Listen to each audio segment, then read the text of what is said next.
जय हिंद दोस्तों बजट से पहले 18 महीने के डीए के एरियर, 8वें पे कमीशन के गठन और कम्यूटेशन की रिकवरी 12 साल को लेकर के जबरदस्त मांग उठाई गई है। जैसा कि आपको पता ही है कि जुलाई में पूर्ण बजट का सेशन है और आपको बजट के सेशन में ये सारी चीजें देखने को मिल सकती हैं। जी हाँ दोस्तों, आप देख रहे हैं 20 जून 2024 का लेटर है श्रमिक केंद्र और अशोक सिंह जी ने लिखा है।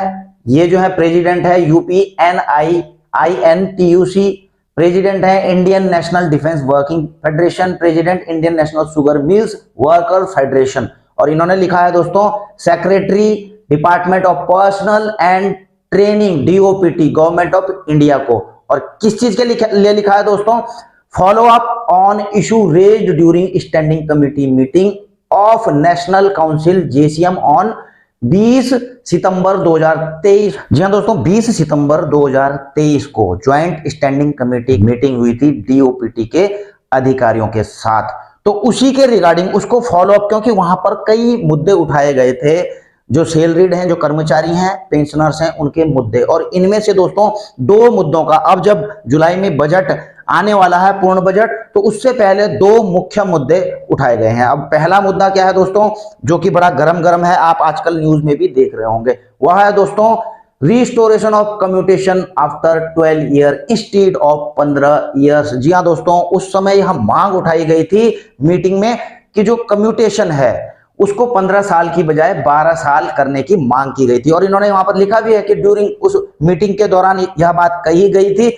और जो ऑफिशियल साइड है, यानी कि गवर्नमेंट की साइड से जो डिपार्टमेंट के वहां पर गए थे, तो वो एग्री भी हुए थे टू टेक नेसेसरी स्टेप्स, इसके ऊपर जो है आवश्यक कदम उठाने के लिए वो एग्री भी हुए थे। लेकिन देखा गया कि अभी तक जो सितंबर में मीटिंग हुई थी 2023 में, अभी तक उनकी तरफ से कोई रिस्पॉन्स नहीं किया गया है, जबकि वो एग्री थे कि हम इस पर कुछ ना कुछ स्टेप उठाएंगे, लेकिन नहीं उठाया है। तो इसको फॉलो अप करने की जरूरत है। दूसरा दोस्तों, दूसरा भी बड़ा मुख्य मुद्दा है payment of 18 month DA/DR during pandemic 2020-21। जी हाँ दोस्तों, इस मुद्दे पर भी बात हुई थी कि जो 18 महीने का DA और DR फ्रीज कर दिया गया था कोविड काल में, जनवरी 2020 से लेकर के जून 2021 तक का, तो उसको रिलीज करने के लिए जो है यहां पर मांग की गई थी। और यहां पर भी जो है दोस्तों उन्होंने, यहां देख रहे हैं, the standing committee had shown a positive response and commitment towards resolving these issue, यानी कि स्टैंडिंग कमेटी ने दोस्तों वहां पर पॉजिटिव रिस्पांस इन मामलों में दिया था। लेकिन आपने पॉजिटिव रिस्पांस तो दिया था उस समय, लेकिन उसके बाद कोई पॉजिटिव रिस्पांस आपकी तरफ से नहीं आया इसको रिजॉल्व करने को लेकर के। आपको पता होना चाहिए दोस्तों कि जो केंद्रीय कर्मियों और पेंशन भोगियों का 18 महीने का DA और DR फ्रीज किया गया था दोस्तों, उसमें तकरीबन जो है 34,402 करोड़ रुपए बचा लिए थे सरकार ने। हालांकि दोस्तों सरकार का कहना था कि कोविड महामारी के कारण वर्ष 2020-21 में देश की वित्तीय स्थिति सही न होने के कारण इस फंड का इस्तेमाल कोविड महामारी से लड़ने के लिए किया गया। तो ये 2020-21 की बात थी। इसके बाद धीरे धीरे कोविड काल भी चला गया, देश की वित्तीय स्थितियां भी सुधरने लगी और जो कर्मचारी संगठन हैं वो निकल करके बाहर आए और उन्होंने जो है मांग की 18 महीने के DA के और DR के एरियर के लिए। और आप देख ही रहे हैं दोस्तों, जनरल सेक्रेटरी भारतीय प्रतिरक्षा मजदूर संघ ने जो है फाइनेंस मिनिस्टर को जो है इसके रिगार्डिंग जो है प्रपोजल भी भेजा और फाइनेंस मिनिस्ट्री को जो है यह प्रपोजल भी मिल चुका था दोस्तों। और यह कब भेजा गया था दोस्तों? अंतरिम बजट से पहले। और इस चीज को दोस्तों तो केंद्र सरकार ने संसद में बजट सत्र के दौरान इस चीज को माना था कि कई कर्मचारियों संगठनों की तरफ से उनको प्रपोजल या आवेदन प्राप्त हुए हैं, जिसमें जो है DA और DR की बकाया राशि को रिलीज करने की बात की गई है। हालांकि सरकार ने फिर भी इस पर कोई भी ठोस भरोसा नहीं दिया और कहा कि मौजूदा परिस्थितियों में DA के एरियर को जारी करना व्यवहारिक नहीं है। और इवन की दोस्तों संसद में भी जो है एक लिखित जवाब में जो है वित्त राज्य मंत्री पंकज चौधरी जी ने कहा था कि वित्त वर्ष 2020-21 में कोविड काल के चुनौतीपूर्ण रहने के कारण इस अवधि का DA और DR का एरियर देना मुमकिन नहीं लग रहा है। हालांकि दोस्तों इसको लेकर के जो है, इसकी मांग को लेकर के कर्मचारी संगठन जो है सुप्रीम कोर्ट तक चले गए और सुप्रीम कोर्ट में ने भी दोस्तों कर्मचारियों और पेंशन भोगियों के पक्ष में कहा था कि आर्थिक संकट के कारण कर्मचारियों के वेतन या पेंशन को अस्थायी रूप से रोका जा सकता है और स्थिति में सुधार होने पर इसे कर्मचारियों को वापस देना होगा। ये कर्मियों का वैध अधिकार है, इनका भुगतान कानून के मुताबिक होना चाहिए। दोस्तों यह कर्मियों का जो है वैध अधिकार है और स्थिति में सुधार होने पर, यहां पर कहा गया था कि उस समय स्थिति, वित्तीय स्थिति देश की सही नहीं थी, इसलिए फ्रीज कर दिया गया। लेकिन आपको पता ही है कि अब देश की वित्तीय स्थिति क्या है। विश्व में जो है 5वीं बड़ी इकोनॉमी बन चुका है हमारा देश और तीसरी बड़ी इकोनॉमी की तरफ अग्रसर है। तो ऐसे में जब देश की वित्तीय स्थिति सुधर चुकी है तो जो ऑनेबल सुप्रीम कोर्ट का कहना है कि स्थिति में सुधार होने पर इसे कर्मचारियों को वापस देना होगा, तो ऐसे में दोस्तों सरकार को इस पर विचार करना चाहिए कि जब देश की स्थिति, वित्तीय स्थिति सही है तो ऐसे में जो है सरकारी कर्मचारियों और पेंशन भोगियों का जो 18 महीने का डीए और डीआर फ्रीज किया गया था उसको एरियर के रूप में जो है अब रिलीज कर देना चाहिए। अगला है दोस्तों 8वें पे कमीशन के संदर्भ में। आपको पता ही है कि अब 1 जनवरी 2026 से 8वां पे कमीशन लागू होना है और सरकार की तरफ से अभी तक इसके लिए कोई भी समिति गठित नहीं की गई है। जबकि दोस्तों इसकी समिति के गठन को लेकर के हर 10 साल में आपको पता है पे कमीशन आता है और जो समिति का गठन होना है दोस्तों उसको 10 साल ऑलरेडी कंप्लीट हो चुके हैं, क्योंकि जो 7वां पे कमीशन आया था 1 जनवरी 2016 से, तो जो उसके लिए एक समिति गठित की गई थी वह गठित की गई थी दोस्तों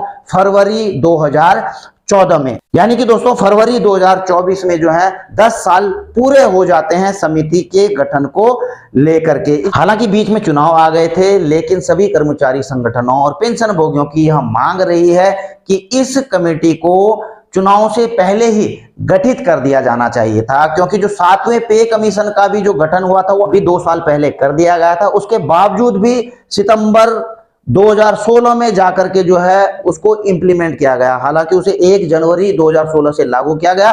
तो ऐसे में जब 2 साल से ऊपर, 2.5 साल से ऊपर लग जाता है तो 8वें पे कमीशन को जो है सही समय पर लागू करने के लिए लगातार मांग की जा रही है कि इसे सही समय पर गठित कर दिया जाना चाहिए था। हालांकि अभी तक सरकार ने इसको गठित नहीं किया है, लेकिन जो है इसका प्रपोजल जो है भेज दिया गया है। 3 जून 2024 को आप देख रहे हैं यह प्रपोजल भेजा गया था immediate constitution of 8th central पे कमीशन को लेकर के नेशनल काउंसिल स्टाफ साइट की तरफ से गवर्नमेंट को, और यह रिसीव भी हो चुका है दोस्तों सरकार को।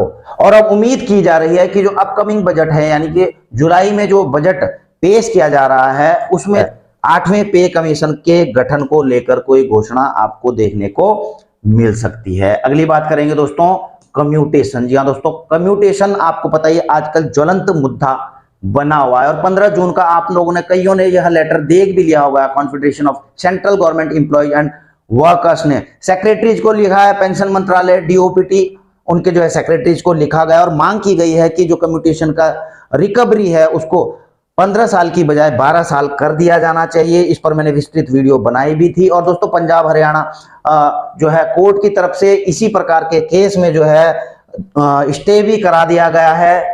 जो कम्यूटेशन कट रहा था, जो पिटिशनर थे उनका कम्यूटेशन के लेकर के, जब तक यह केस चल रहा है। तो इसी के रिगार्डिंग दोस्तों आपको पता भी होना चाहिए, जो जस्टिफाई करती है कम्यूटेशन को 15 साल से घटा करके 11 साल 12 साल जो भी है, तो 5वें पे कमीशन ने भी दोस्तों इसको रेकमेंड किया था कि 15 साल की बजाय कम्यूटेशन को 12 साल किया जाना चाहिए। लेकिन गवर्नमेंट ने जो है बिना कोई कारण बताए जो है इसको अप्रूव नहीं किया था। दूसरा दोस्तों आपको पता होना चाहिए केरला गवर्नमेंट भी जो है अपने कर्मचारियों का जो कम्यूटेशन है उसको 12 साल में ही रिस्टोर कर रही है। गुजरात गवर्नमेंट भी जो है 2022 से 13 साल में अपने पेंशन भोगियों से जो है कम्यूटेशन को रिस्टोर कर रही है। और अब नई खबर निकल करके आ रही है कि दोस्तों राजस्थान गवर्नमेंट ने भी जो है सहमति दे दी है। जी हाँ दोस्तों, राजस्थान सरकार ने कम्यूटेशन की अवधि को भी घटाने के ऊपर सहमति जता दी है। हालांकि दोस्तों यह अभी केवल सहमति जताई गई है, कोई आदेश जारी नहीं हुआ है, लेकिन सहमति जता दी है तो आदेश भी आगे जाकर जारी हो ही जाएंगे। तो कुल मिलाकर के बात यह है कि जब स्टेट गवर्नमेंट दे सकते हैं, जो है पे कमीशन इसकी रिकमेंडेशन कर सकता है, तो अब केंद्र सरकार को, पेंशन मंत्रालय को तुरंत कार्रवाई करते हुए कम्यूटेशन रिकवरी का पीरियड 15 साल से घटा करके, जैसा मांग की जा रही है, कुछ 10 साल 8 महीने या 12 साल की मांग की जा रही है, तो कैलकुलेट करके जो भी सही आए तो उतना कर दिया जाना चाहिए। और दोस्तों हम उम्मीद करते हैं कि इस बजट सेशन में आपको इन तीनों में से कुछ न कुछ चीजें आपको जरूर देखने को मिलेंगी। हालांकि आपकी क्या राय है, ये कौन से मुद्दे आपको बजट में देखने को मिल सकते हैं, अपनी राय कमेंट बॉक्स में जाकर के लिख सकते हैं। वीडियो अगर आपको अच्छी लगी तो इसे लाइक शेयर कर सकते हैं। चैनल में नए हैं तो चैनल को सब्सक्राइब करके बेल आइकन का घंटा दबा सकते हैं, ताकि आपको मेरी आने वाली वीडियोज की नोटिफिकेशन मिलती रहे। जल्द मिलेंगे नई वीडियो में नई जानकारी के साथ। जय हिंद, वंदे मातरम।